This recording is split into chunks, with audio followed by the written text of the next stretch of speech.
Alright, another comic book movie, another stack of Easter eggs and references linked to all sorts of things. Mostly Marvel related. Well, maybe one Star Wars thing. We'll probably get to that at some point. But bear in mind, during this there will be spoilers for this movie, other MCU films, and possibly even projects down the line. Also bear in mind that I've definitely missed some stuff. So if you think of something that I haven't, please feel free to leave that below. Straight off the bat, we get nods to the Chitauri Invasion from the last Avengers film, including a Chitauri whale and some leftover Chitauri tech that the Hydra soldiers were equipped with. We got additional nods to previous films with mention of Jane Foster working on Convergence, an event seen in Thor the Dark World, and that the Falcon has been following up on leads on the disappearance of Bucky after the Winter Soldier. Some costume alterations also harken back to the comics. Captain America's new magnetic clip to help his shield return was also seen in the early days of the Avengers. Thor a couple of times wears an outfit very reminiscent of his look in the Ultimate series. At the end of the film, Falcon sports colors close to what he wears in the comics, and Tony Stark wears a new armor similar to that of his Bleeding Edge suit. Ultron's time as the Crimson Cowl is also referenced, with him at one point donning a similar cloak. These statues as well are probably a nod to how Stark mirrors Ultron, or Ultron mirrors Vision, something about reflections and duality or whatever, I don't know. In the Thor hammer lifting competition, we get Steve Rogers slightly budging it, and with Black Widow refusing to even attempt. The thing is though, they have both wielded it in the comics, though Black Widow's was in a what if Age of Ultron storyline. Stan Lee makes his obligatory appearance, this time at that same party as a World War II veteran, which he actually is. He even drunkenly spouts his trademark catchphrase, Excelsior!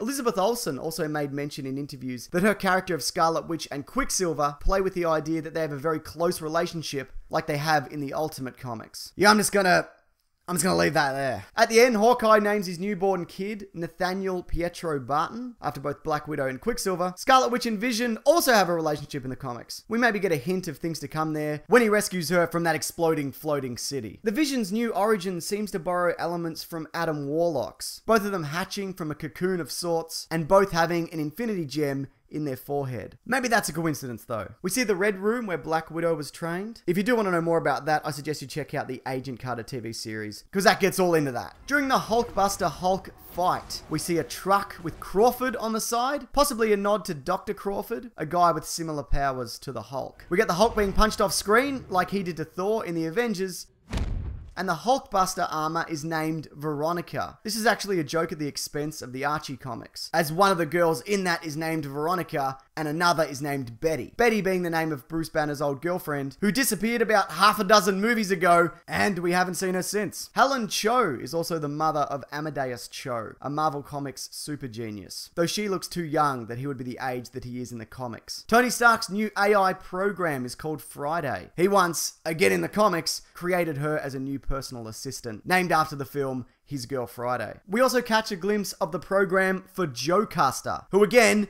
in the comics, Ultron creates as a bride for himself, based on the brain patterns of Janet Van Dyne, Ant-Man's wife. She hates him though, because, you know, he's a total prick. A lot of moments also reference upcoming films. Thor Ragnarok, when in a dream sequence, Heimdall accuses Thor of sending them all to Hell. That's H-E-L, the Asgardian underworld, which plays a massive part in that storyline. We get closer to Civil War through character interactions, with Captain America almost threatening Iron Man that he hasn't yet seen his dark side, the brief fight they have, and Steve Rogers dying in a dream sequence, possibly alluding to his potential death, like in the Death of Captain America story set directly after Civil War. Hulk may or may not end up in space, potentially leading to the long-rumored Hulk solo movie, some of the rights of which actually belong at Universal, so making that movie could prove a bit tricky. Or we might even see him teaming up with the Guardians. His fate though, whether he left the planet or not, I believe is left intentionally ambiguous, so they've got some options down the road. We saw who will probably be the main Black Panther villain, Ulysses Klaw. He has a Wakandan brand that says thief on his neck. Wakanda is the fictional African nation that's home to Vibranium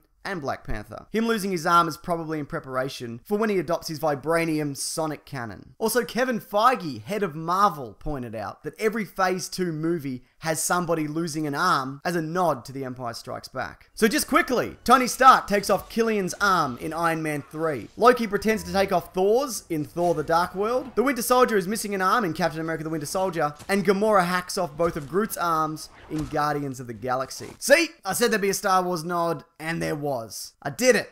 We did it. Both of us. Finally, the mid-credits scene has Thanos picking up the Infinity Gauntlet, which is missing all the stones, 4 of which we do see in the film, and all of which we'll see in those Infinity War movies. It's actually not the same Infinity Gauntlet that we see in Thor, as that one's for a right hand, and the one in this is for the left. So I guess there's 2? Or the one from Thor is for something else. What other things do people use gloves for, though? Challenging people to duels, I guess. I challenge you to a duel.